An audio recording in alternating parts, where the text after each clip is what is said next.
Ini menurut saya sangat keliru sekali. Banyak YouTuber pemula dikira, wih jadi YouTuber tuh enak. Kemudian bisa dapat penghasilan. Keren, bisa jadi profesi. Saya beritahu Anda, akhirnya ujung-ujungnya Anda akan kecewa.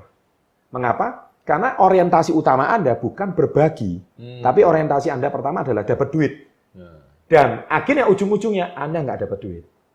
Nah, kenapa saya bisa katakan demikian? Contoh, awalnya gini, Anda bangun channel YouTube nih, ya kan? Terus Anda ajak teman-teman Facebook, teman-teman di kontak list Anda, aku punya channel YouTube, jangan lupa subscribe ya. Jadi, mengemis subscriber, ya, istilahnya itu kasarnya mengemis subscriber. Akhirnya teman Anda ada 20 orang, 30 orang. Oke, hore, hari pertama gue dapat 30 subscriber. Nah, kemudian 5 hari kemudian subscribernya menurun tinggal 20. 10 unsubscribe. Anda mulai kecewa. Ngapain kamu unsubscribe saya? Jadi bete sendiri gitu loh. Subscribe saya dong, bagikan ke teman-teman. Jujur, itulah Anda motivasinya cuma mau dapat duit dari YouTube. Dan akhirnya subscriber Anda mungkin bisa aja naik tajam. Sampai 100, sampai 200. Tapi stagnan, subscriber Anda nggak bisa naik lagi. Kenapa? Yaitu tadi, karena Anda niru. Kedua, Anda motivasinya cari duit dari YouTube. Salah motivasinya. Salah, bukan pada kekuatan Anda. Bukan untuk berbagi, tapi mau mengambil keuntungan. Mau ngambil keuntungan. Dan trust me, dunia ini adil. Anda nggak bisa bohong di YouTube. Kalau Anda bohong itu ketahuan. Ketahuan banget. Benar. Anda harus natural, Anda harus alami, Anda harus ceritakan kekuatan Anda. Yang mana kekuatan itu belum tentu orang lain punya. Anda mungkin nonton channel YouTube-nya, wah kalau cuma gini doang gue juga bisa gitu loh. Coba aja buktikan. Kalau Anda bisa, ayo. Buktikan. Kalau Anda sirik lihat orang lain, kalau cuma main game gini saya juga bisa, gue bisa lebih jago dari dia. Jangan cuma nyinyir gitu. Tapi buktiin kalau Anda memang benar-benar bisa membangun channel seperti kayak dia. Buktikan. Kalau you hebat, you buktikan. Nah, salah satu contohnya murid binaan saya adalah channel SB30 Health, yaitu Dr. Sung. Ya, Anda sendiri sudah subscribe channelnya, tolong Anda subscribe. Dr. Sung awalnya saya kenal dari seminar saya. Beliau datang ke seminar saya dan beliau ingin belajar sesuatu dari saya. Dan saya juga nggak kepikir untuk membangunkan channel YouTube untuk beliau. Ya, tetapi akhirnya saya melihat bahwa di Indonesia ini Dr. Sung ini punya satu ilmu yang menarik. Yang mungkin tidak diajarkan oleh dokter-dokter umum pada umumnya. Kalau dokter umum kan kebanyakan meresepkan obat, ya udah kalau kamu sakit kamu harus minum obat ini. Tapi Dr. Sung ini punya satu kelebihan, yaitu beliau itu bukan cuma ngeresepin obat, tapi beliau itu berbeda. Ada kekuatan dibanding dokter yang lain. Nah, kekuatan itu yang saya lihat, yaitu beliau itu membagikan gaya hidup, lifestyle, supaya manusia tidak sakit. Nah, ini kan nggak banyak dokter yang seperti ini. Nah, ilmunya beliau ini saya dokumentasikan. Akhirnya channelnya Dr. Sung ini sukses sekali. Meledak sekarang. Meledak. Dan coba, kagetnya dia punya prestasi gimana coba? Dari awal membangunnya itu bulan Juni tahun 2017. Beliau hanya butuh waktu 6 bulan setengah nggak sampai 7 bulan menyentuh silver play button. 100.000 subscriber. Wow. 6 bulan setengah aja. Wow. Dan itu nggak gampang. Salut ya. Kenapa bisa begitu? Ya, karena fokus pada kekuatannya. Nah, ini kuncinya. Bukan fokus pada monetize-nya, bukan fokus pada duitnya. Enggak. Kalau ngomong duit mah Dr. Sung berbagi di tempat praktek beliau lebih bisa menghasilkan. Tapi beliau mau meluangkan waktu sambil praktek menangani pasien, tapi masih mau berbagi ilmunya di kalangan YouTube. Karena apa? Konsultasi sama dokter itu mahal, Pak. Benar. Nah, tapi beliau mau bagikan secara cuma-cuma di YouTube. Nah, itulah salah satu cara membangun channel YouTube yang sukses. Fokuslah pada kekuatan Anda, bukan mau terkenal, mau begini, mau dapat duitnya, forget it. Mau niru orang lain supaya forget it. Ya, jadi Anda boleh niru, bukan nggak boleh, tapi bukan pada nirunya, tapi pada kekuatan Anda. Anda zaman sekarang apa sih yang nggak niru? Semua juga pada niru kok. Kita nggak usah munafik lah. Tapi tirulah yang ambil yang positif untuk mengembangkan kekuatan Anda. Itu pesan saya untuk membangun channel YouTube yang sukses. Itu yang pertama ya, Pak. Masih ada 2 lagi, Pak. Masih ada 2 ya? Masih ada 2 lagi. Ya.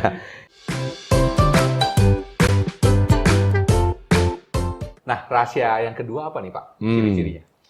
Jadi gini ya, jadi kalau tadi yang pertama adalah kekuatan, yang kedua adalah konsisten.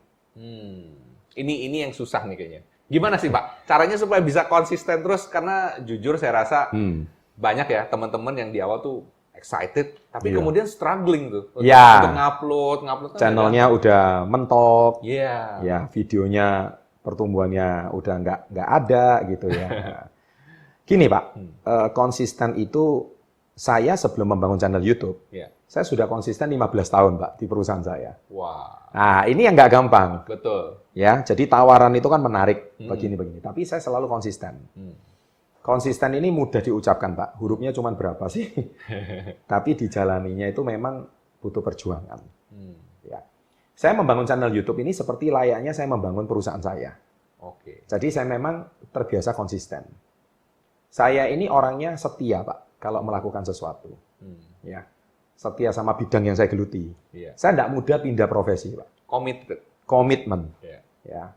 Sama pasangan juga setia, Pak. Tadi baru mau ngomong sih. Baru ngomong ya.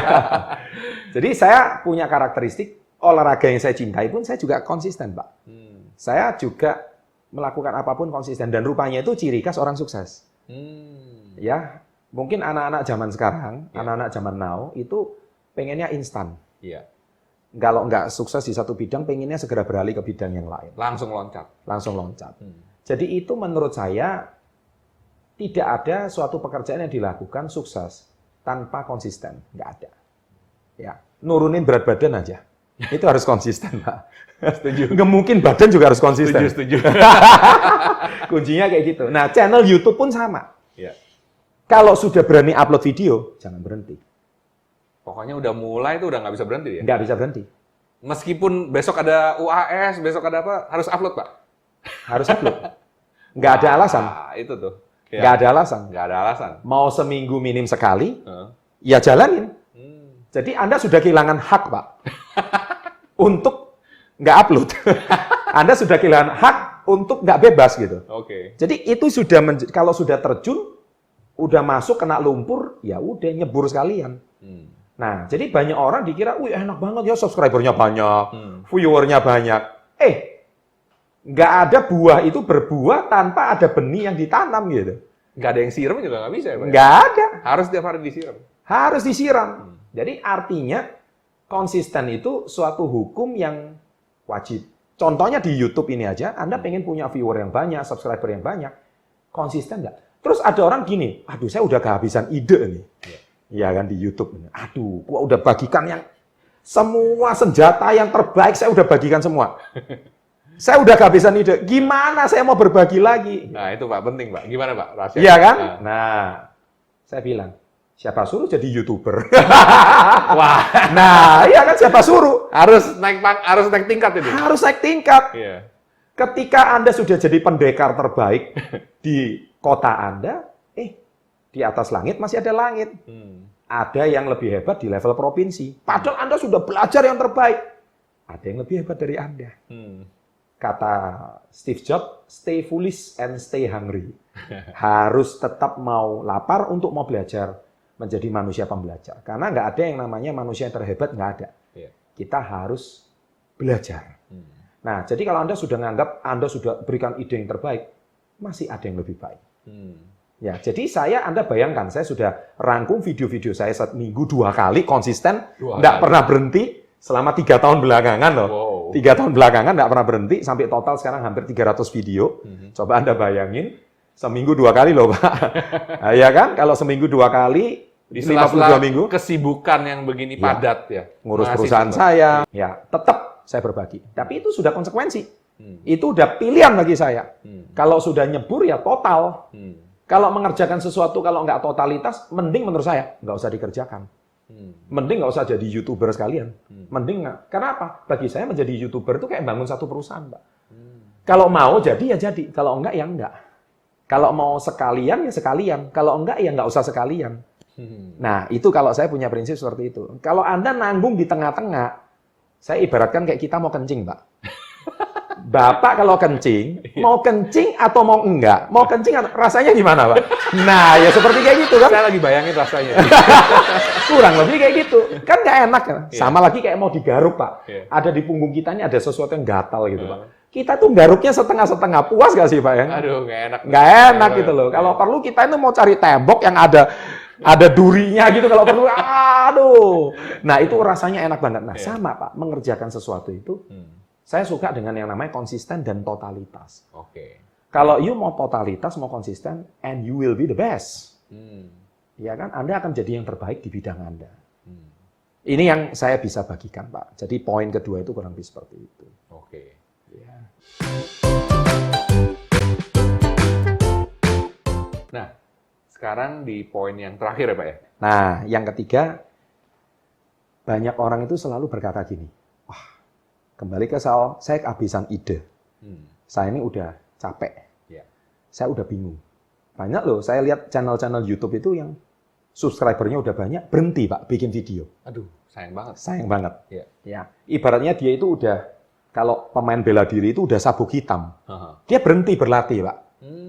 Dia nggak mengembangkan apa yang sudah dia pelajari bertahun-tahun itu, akhirnya dia berhenti. Sehingga ilmunya hilang begitu aja. Sama Pak. Menurut saya Pak, struggling atau masa-masa sulit itu pasti dialami setiap orang. No matter kamu itu siapa. Kamu mau pejabat kah? Kamu mau politikus kah? Kamu mau presiden sekalipun? Kamu mau artis? Ya, kamu pernah menjadi orang yang tersohor, terkenal. Setiap orang pasti punya masa-masa sulit. Makanya saya ada buku saya, Badai Pasti Berlalu. Ya, kenapa saya berani nulis buku Badai Pasti Berlalu? Karena setiap orang itu pasti kena badai, Pak. Suka nggak suka? Senang nggak senang? Bahkan kalau kena badai, don't stop. Badai itu pasti akan berlalu. Nah, poin ketiga adalah improvisasi. Jadi kalau Anda mengalami masa sulit, ya, video Anda nggak berkembang, channel Anda nggak berkembang, tetap harus improvisasi. Dan itu yang paling sulit. Kenapa? Karena manusia itu biasanya ada yang namanya zona nyaman. Saya udah tenar, saya udah terkenal, saya udah keren, saya punya penghasilan udah cukup, makanan saya sudah oke, sudah punya rumah, sudah punya mobil, semua udah comfort, saya sudah nyaman. Comfort zone is the beginning of dead zone.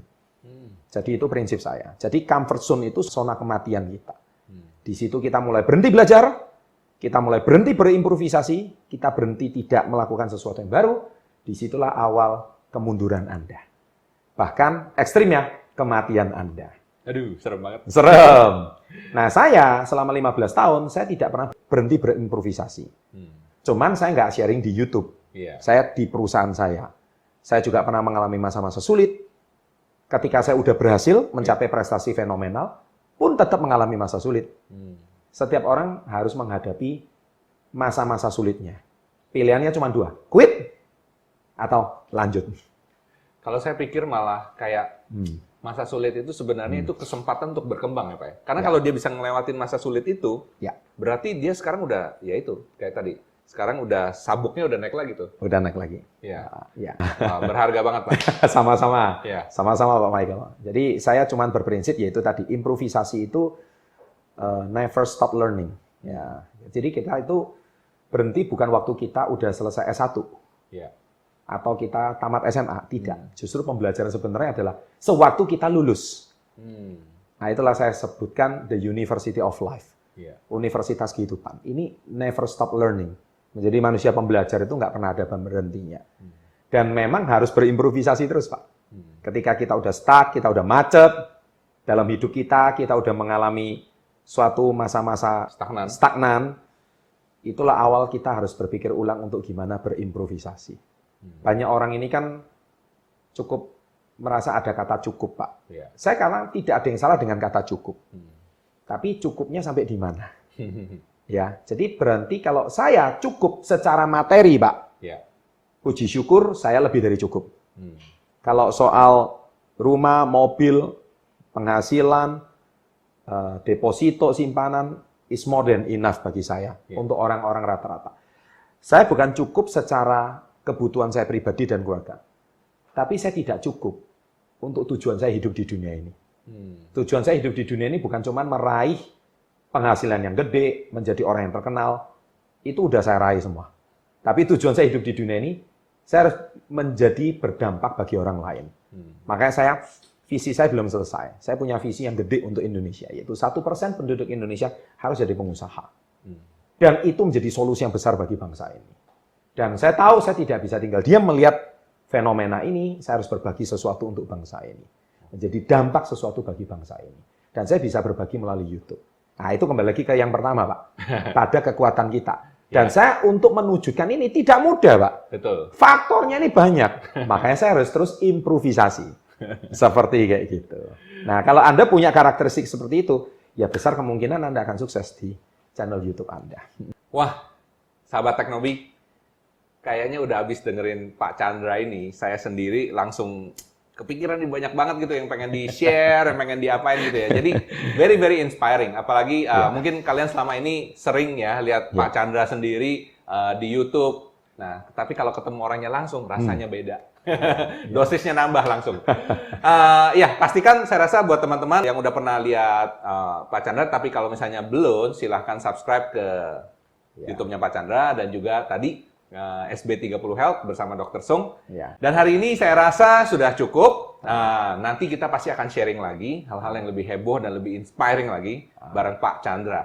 Oke, terima kasih sekali Pak Chandra Pak Michael, atas kunjungannya. Sama-sama. Sukses selalu untuk Teknobi. Yes. Sukses untuk Anda, semua masalah kekinian, teknologi kekinian, apapun yang happening banget, pastikan channel Teknobi is the best in Indonesia.